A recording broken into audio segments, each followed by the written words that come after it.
Hey guys, I'm back, welcome back to the channel, and in today's video I'm going to be doing a movie review on Transformers Rise of the Beasts. This is the 7th entry in the Transformers franchise. It was released in 2023. It stars Anthony Ramos, Peter Cullen, and Dominique Fishback. There's an image of the plot from Paramount, and without further ado, let's begin with this review.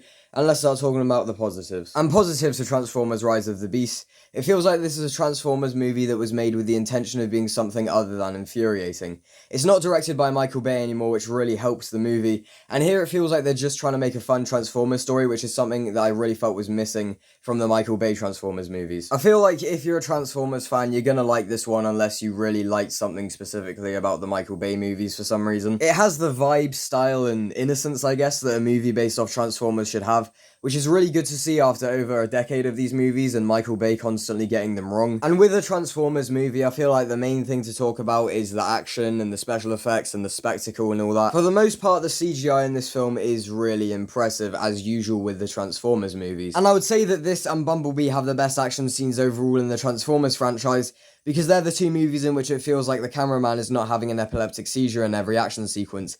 They actually feel like action sequences involving big CGI robots battling, as opposed to them just feeling like someone is throwing a load of glasses and plates onto a floor, and then zooming in as much as possible onto the floor. And as a result, the movie works as a Transformers movie because the action sequences work enough. Another good thing with this movie is that there are actually attempts at doing some good character stuff, and some human drama, as well as some pretty good stuff with the characters of the Transformers themselves. The protagonist, Noah Diaz, is his name. He's like, I didn't think he was that great of a protagonist, but they do, they actually try and do some interesting stuff with him and his character and his brother, as I'm sure you know. The whole story going on there is like, it's quite nice that they actually try and make you care about the characters. So that is good to see in a Transformers movie. I don't think it's executed perfectly, but I'd say it works enough. I'd say it works enough, and as I said, they try and do some good character stuff with the Transformers themselves, in particular with Optimus Prime, so that was really good to see. And another thing, I feel like the length is kind of like, I want to say it's like the perfect length for a Transformers movie, but in my opinion, the perfect length is kind of like a 1 hour 45 maybe. But at like just over 2 hours, it is a much better fit for a Transformers movie than any of the Michael Bay ones, so yeah. I feel like at this point in the Transformers franchise, there's not really much to say about the films, or maybe I'm just a really bad critic, but that's kind of all I have to say in the positive section. I would say overall this movie just feels like it's trying to be a fun, entertaining, and crowd-pleasing Transformers movie, and for the most part it succeeds. For the negatives, I would say that while this movie does Transformers better than any of the Michael Bay movies, it's still not a great movie, at least in my opinion. The story and the storytelling here is far from the most competent thing ever. It's just very, very, very simplistic to the point where it feels like a kid's movie at times. And I get the fact it kind of is a kid's movie, it's Transformers, but still, it's just very simplistic, and, it's a Transformers movie. It doesn't need to have the most complex storytelling, but still, it was kind of distracting, at least for me. I'm probably the only one who thinks this, though. I might be the only one who thinks this. Maybe I'm just the weird one here. That's probably the case. The dialogue as well, I did not think it was very good. The dialogue was pretty poor at times in this movie as well. And again, it's a Transformers movie. They aren't exactly known for having brilliant dialogue, but still, it's not great in this movie. And I feel like a pretty major issue here is that all this spectacle just isn't really that impressive anymore.